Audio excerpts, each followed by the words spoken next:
Each weekend, ABC 10's Walt Gray catches up with the CalMatters journalists about the biggest political stories of the week. Here's Walt with more. Welcome to our weekly discussion of all things current in California politics. I'm Walt Gray. Joining us this week, reporter Emily Hoeven, political expert for CalMatters.org. Emily, as always, thank you for joining us once again. Democrats and Republicans not playing well together on the gas tax issue and the COVID state of emergency. Where is this all going to end up? Yeah, this week in the legislature, we had kind of the Democrats and the Republicans going head to head, where Republicans had proposed suspending California's gas excise tax because of the skyrocketing price of gas. Democrats refused to even consider it for a vote.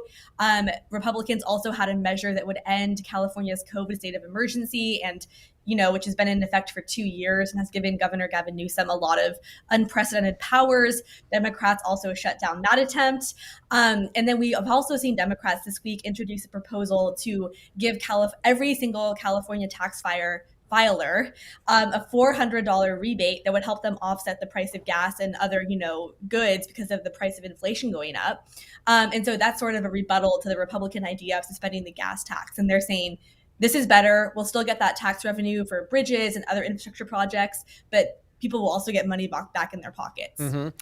What's happening with a single-payer healthcare system in California and what it would cost each Californian? Isn't it quite a bit of money? It would likely cost California annually between $494 billion and $552 billion annually, not including the cost of setting up that system. That would just be the cost of operating it. That is significantly more than what everyone pays in California right now and all of the expenditures on healthcare.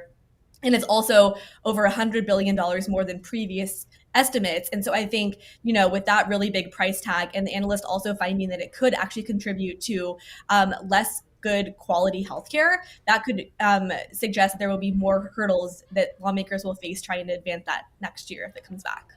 Okay, we are sort of seeing the exit ramp on the rainy season in California. It has not been good the last couple of months. What is happening? You're finding information that we're using more water than maybe we should be.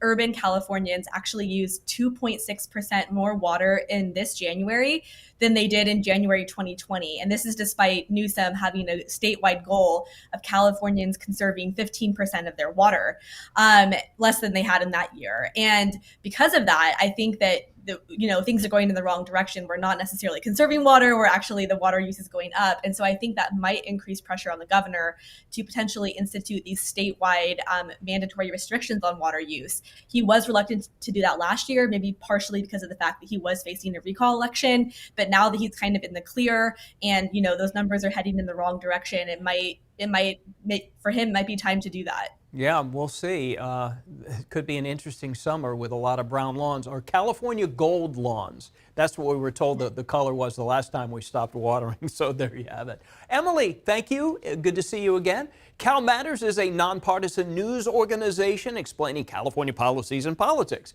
Find their work at CalMatters.org. You can also sign up for Emily's newsletter there.